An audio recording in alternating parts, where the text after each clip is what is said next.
Good morning. My name is Akanksha Mishra, and I have done my master's in political science, and I'm from Balia, Uttar Pradesh. I hope that's enough introduction from my side. So let's start our topic. So today we'll read about preamble topic. तो अगर हम लोग civics की book खोलेंगे किसी भी class की 9th 10th 11th 12th जो भी, तो सबसे पहले जो होगा तो हम लोग को प्रियम्बल मेंशन होता है। और आप लोग देखेंगे कि बहुत सारे स्टूडेंट्स उस चीज़ को इग्नोर कर देते हैं। जो फर्स्ट पेज पे ही एकदम स्टार्टिंग में ही बुक आप लोग नहीं चेक करिएगा, वहाँ दिया होता है, तो हम लोग उस चीज़ को इग्नोर कर देते हैं। तो आप लोग प्रियम्बल को पढ़िएगा, ज़रूर पढ़िएगा अगर आप लोग सिविक्स पढ़ रहे हैं तो, ठीक है। So let's start. Preamble, it comes from the Latin word preambulus, meaning walking before. So, an introduction or a preface that explains its purpose is called a preamble. ठीक है। एग्जाम्पल कि अगर हम लोग कोई मूवी देखने जाते हैं तो मूवी से पहले कुछ ट्रेलर दिखाया जाता है, या कोई बुक होता है, बुक से पहले जो इंट्रोडक्शन होता है, तो वही हमारा प्रियम्बल हुआ। Hope you guys understand.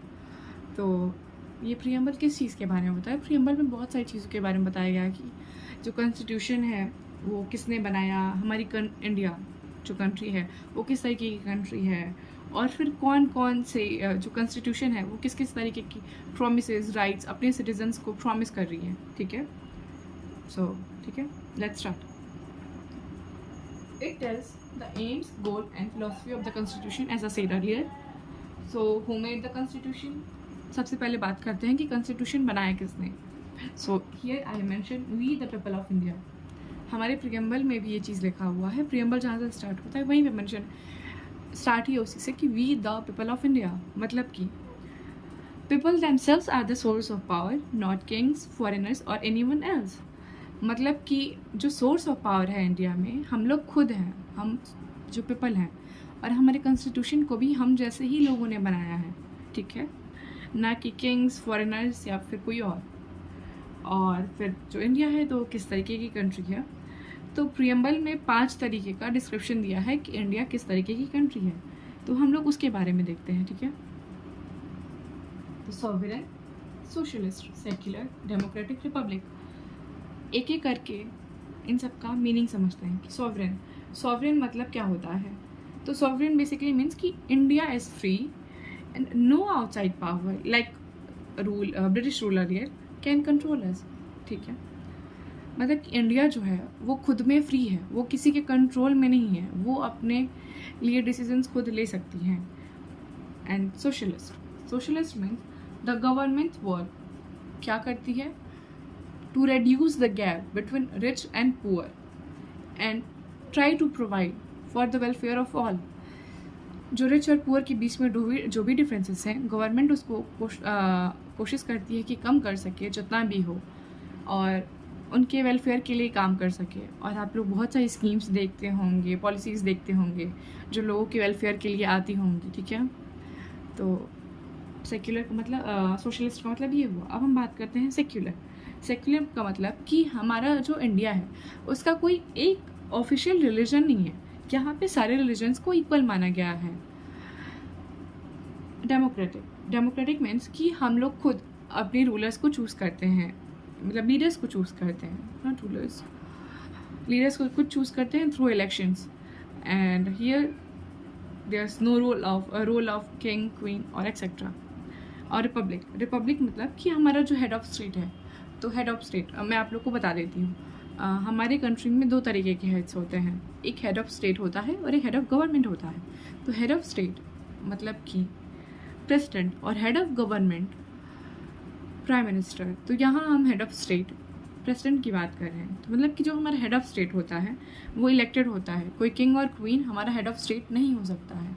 Okay, so let's come to the next point कि हमारा जो कॉन्स्टिट्यूशन है वो क्या राइट्स और वैल्यूज़ अपने सिटीजन्स को प्रॉमिस करता है। तो ये 4 तरीके की राइट्स या वैल्यूज़ अपने सिटीजन्स को प्रॉमिस करता है, जो कि है justice, liberty, equality and fraternity. तो जस्टिस कितने तरीके की? तो social, economic and political. Okay. और लिबर्टी, तो लिबर्टी किन किन चीज़ों की? तो थॉट की, एक्सप्रेस करने की, बिलीफ की, वर्शिप की। ओके। और इक्वालिटी, तो सब लोग मतलब कि everyone is equal, before law and किसी के साथ कोई भेदभाव नहीं हो रहा है। और फ्रेटर्निटी मतलब कि भाईचारा, ब्रदरहुड दैट इज़, कि भाईचारा हो, यूनिटी हो, एक दूसरे के लिए रिस्पेक्ट हो। तो फ्रेटर्निटी मतलब बेसिकली ये हुआ। तो अब हम देखेंगे कि ये प्रियम्बल इतना इम्पोर्टेंट क्यों है। हमने पढ़ लिया कि किसने कॉन्स्टिट्यूशन को बनाया, या हमारी कंट्री की जो है इंडिया वो किस तरीके की है, क्या वैल्यूज़ इनकलकेट हैं कॉन्स्टिट्यूशन में लोगों के लिए, ठीक है। अब हम बात करते हैं कि प्रियम्बल इम्पॉर्टेंट क्यों है। तो it's like a guiding light और सोल ऑफ द कॉन्स्टिट्यूशन, ठीक है। ये हमें इस चीज़ को अंडरस्टैंड करने में हेल्प करता है कि जो हमारे लॉज हैं उसके बिहाइंड जो है वो स्पिरिट क्या क्या है, ठीक है। और सुप्रीम कोर्ट ने कहा है कि प्रियम्बल जो है वो पार्ट ऑफ द कॉन्स्टिट्यूशन है, और इसको कहा था केशवानंद भारती केस में, जो कि 1973 में हुआ था। इसको आप लोग आगे चल के पढ़ेंगे जब बड़े क्लासेस में जाएंगे, ठीक है। तो सबसे एकदम सिंपल फॉर्म में आप लोग को बताते हैं कि think of the preamble as India's identity card, okay. जैसे आप लोग का स्कूल का आइडेंटिटी कार्ड है, तो प्रियम्बल को इंडिया का आइडेंटिटी कार्ड समझिए। अब उस पर क्या है नेम, तो नेम क्या होगा इंडिया।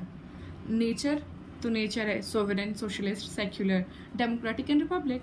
और क्या क्या प्रोमिस कर रहा है हमारे आइडेंटिटी कार्ड जो है, तो justice, liberty, equality and fraternity. और अथॉरिटी किसके पास है, जैसे हम लोग के पास स्कूल में अथॉरिटी किसके पास होती है, हमारे प्रिंसिपल के पास जो हमारे हेड है। लेकिन यहाँ पे जैसे अथॉरिटी हम लोग कौन पावर में है, तो हम लोग खुद पावर में है, वी द पीपल। तो ये हमारा प्रियम्बल हुआ। और ये जो प्रियम्बल है वो आया था 26 नवंबर 1949 को, ओके। तो यहाँ पे ख़त्म होता है हमारा preamble topic. Hope you guys understand, और कुछ भी डिफ़िकल्टी हो सो प्लीज़ हमसे पूछ ले जो भी आपको लगे, ओके। Thank you.